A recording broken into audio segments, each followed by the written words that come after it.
اعوذ باللہ من الشیطان اللعین الرجیم بسم اللہ الرحمن الرحیم وصلی اللہ علی محمد وآل بیتہ الطیبین الطاہرین المعصومین۔ بارگاہ ملکوتی امیر المومنین صلوات اللہ وسلامہ علیہ سے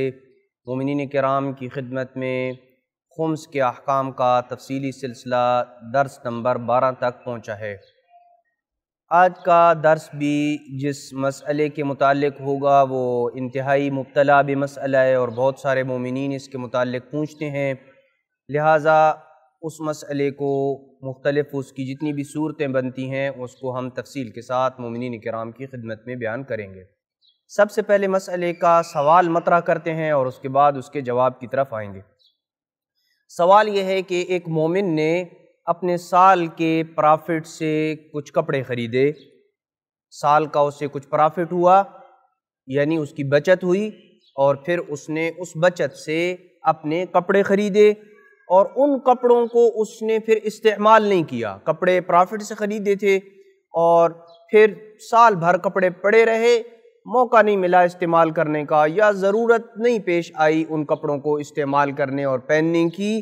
اور سال کے بعد اس نے ان کپڑوں کو پہنا اور اس میں اس نے نماز ادا کی ہے۔ تو اب سوال یہ پیدا ہوتا ہے کہ وہ کپڑے جن کے اوپر سال گزر چکا تھا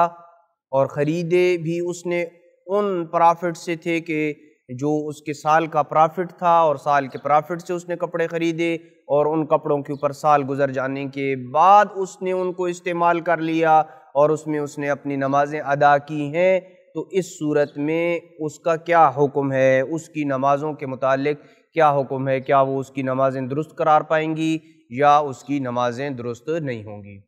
اس مسئلے کی ٹوٹل 4 صورتیں بنتی ہیں۔ 3 صورتوں میں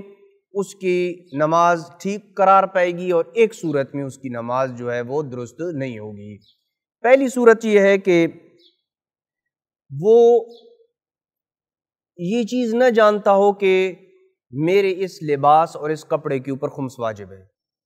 اصلاً اسے یہ پتہ ہی نہیں ہے کہ میرے اس لباس اور ان کپڑوں کے اوپر خمس واجب ہے، اس صورت میں بھی اس کی نماز ٹھیک ہوگی۔ دوسری صورت یہ ہے کہ وہ بندہ اصلاً خمس سے جاہل ہو، خمس کے مسئلے کا ہی اسے نہیں پتہ کہ خمس واجب ہوتا ہے۔ البتہ اس صورت میں ذرا تفصیل ہے، بعض اوقات انسان کی جہالت ایسی ہوتی ہے جس کا کوئی عذر نہیں ہوتا ہے۔ مثال کے طور پہ جاہل مقصر ہے، سیکھنے کے تمام تر وسائل موجود ہیں لیکن پھر بھی نہیں سیکھتا ہے، تو اس جہالت کا کوئی عذر نہیں ہے۔ لیکن بعض اوقات ایسی جہالت ہوتی ہے جس کا عذر ہوتا ہے، جیسے جاہل قاصر ہوتا ہے کہ جس کے پاس سیکھنے کے وسائل ہی نہیں ہوتے ہیں، اس کی جہالت کا یہ عذر موجود ہے کہ میرے پاس تو وسائل ہی نہیں ہے سیکھنے کے۔ لیکن آج کل کے زمانے میں میرا خیال یہ بہت کم ہی مورد پیش آتا ہے کہ کوئی کہے کہ میرے پاس سیکھنے کے وسائل موجود نہیں ہیں۔ یہ انٹرنیٹ کا دور ہے، کتابیں لکھی ہوئی ہیں، علماء موجود ہیں، لہٰذا یہ کوئی نہیں کہہ سکتا ہے کہ میرے پاس وسائل موجود نہیں ہیں۔ لہٰذا اگر تو اس کی جہالت خمس کے متعلق ایسی ہو کہ جس کا کوئی عذر ہے، اصلاً اسے مسئلے کا علم ہی نہیں ہے کہ خمس بھی کوئی چیز ہے یا نہیں، خمس کے واجب ہونے کے متعلق اسے کوئی معلوم نہیں ہے، تو اس صورت میں بھی اس نے جو اس کپڑوں میں نمازیں پڑھی ہیں اس کی نمازیں درست قرار پائیں گی۔ تیسری صورت یہ بنتی ہے کہ اسے یہ تو پتہ ہے کہ میرے ان کپڑوں میں خمس واجب ہے، یہ بھی اسے پتہ ہے کہ خمس جو ہے وہ اللہ کے احکام میں سے حکم ہے اور خمس واجب ہوتا ہے، ان دونوں چیزوں کا پتہ ہے، لیکن جب نماز پڑھنے لگا تو وہ بھول گیا۔ اس صورت میں بھی اس کی جو ہے وہ حکم کو بھول گیا کہ وہ کپڑا کہ جس کے متعلق خمس ہو یعنی جس پہ خمس واجب ہو اس میں میں نماز نہیں پڑھ سکتا ہوں، اس مسئلے کو وہ بھول گیا ہے اور پھر اس میں نماز پڑھ دی ہے، تو کوئی مسئلہ نہیں ہے، اس کی نماز درست قرار پائے گی۔ یہ 3 صورتوں میں اس کی نماز درست ہے، اور ایک صورت جو ابھی بیان کر رہے ہیں، چوتھی صورت، اس میں اس کی نماز باطل ہوگی، اور وہ یہ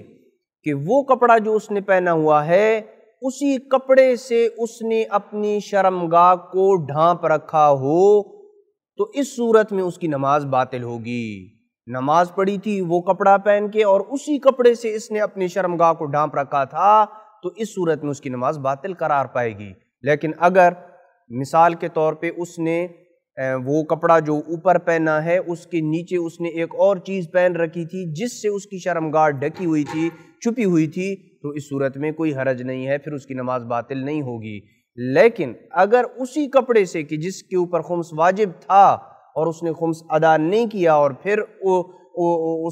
اس نے نماز پڑھ لی ہے، تو ایسی صورت میں پھر اس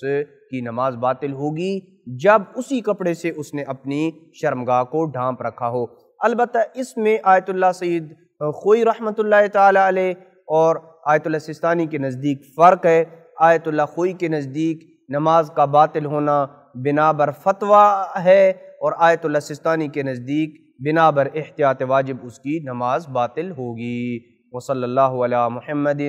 وآل بیتہ الطیبین الطاہرین المعصومین۔